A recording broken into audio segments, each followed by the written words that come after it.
Making Monsters with Taylor Dahl. It's like beer and brats, a perfect combination. You know the deal.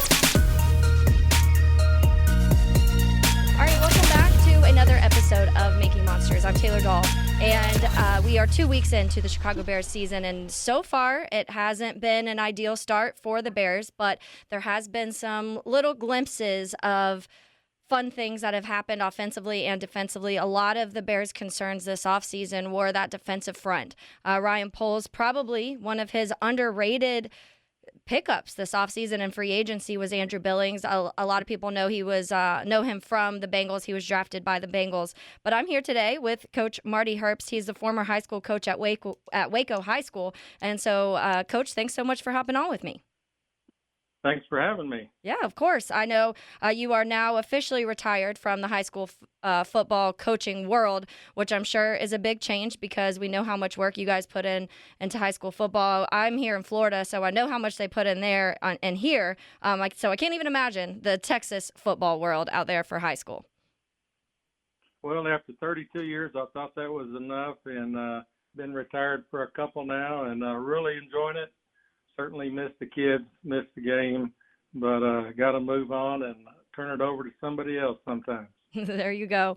Well, let's go ahead and start talking about Andrew Billings a little bit. He's had a really good start so far here in Chicago. In 2 games, he's had 3 stops, 6 hurries, a QB hit, 7 pressure. PFF ranks him 87 overall, and he's graded on a 90.5 in the pass rush grade, which was a major downfall of the Bears last year, was that pass rush and being able to get to the quarterback at all. And Billings is just a little bit of a bright spot right now for Chicago when it comes to that. Not quite where we want them to be as a whole, but him personally, he's really had a good start, and that's why I'm doing this episode today, to kind of highlight who Andrew is and how he got to the NFL. It starts at high school. So let's go ahead, take me back to the beginning, Coach. When was the first time you saw Andrew Billings, and what were your thoughts about him when you saw him on the football field for the first time? First time I noticed Andrew, he was coming out of middle school. We didn't get to see a lot of the middle school games because they were playing while we practiced, but during the off season, we had powerlifting, and that's something that he obviously succeeded in. And seeing him powerlift in the 8th grade and seeing how strong he was and how hard he worked, we were excited to get him up into the high school the next year. And then we got to see him every day. And you know, it's an honor to have coached a kid like this. Normally, your best players are high maintenance and troublemakers, and you spend half your day chasing them down the hall and getting them in class and those types of things. But Andrew was different. Andrew, he just did everything right. I mean, he was really a quiet kid, but fierce competitor, great character. You know, after coaching him 4 years, I mean, he's just exactly what we exemplify or try to teach as coaches, how we want our players to be. But worked hard there every day.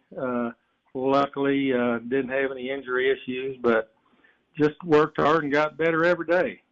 Which is obviously what you love to hear, that determination and working hard. And you love the not trouble side too, because like you said, sometimes surrounding the star athletes become a little bit of, you have to wrangle them in a little bit and work a little hard to get them to just kind of cooperate and play football. But he obviously, Coach, when you're in high school especially, a lot of these guys play multiple positions. And from what I've read on Billings, he played offensive line and defensive line, which is common, but it kind of looks like obviously he stuck to that defensive role, and that's what he was majorly recruited for. So what did you guys see in him that really geared you towards keeping him on that defensive side and really that being his strong point?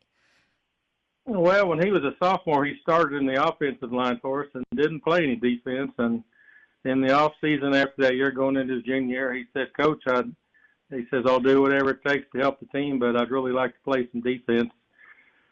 Giving him up in the offensive line is something we couldn't do. He was just a bulldozer in there, but we decided to play him both ways, and we didn't start him on defense, but we played him when we needed him as a junior, and you know, he just increased his conditioning, and by the time he was a senior, he was able to play both sides of the ball pretty much the whole game. Wow, well, that's impressive. I will say right now we have some offensive line struggles, so maybe we need to see if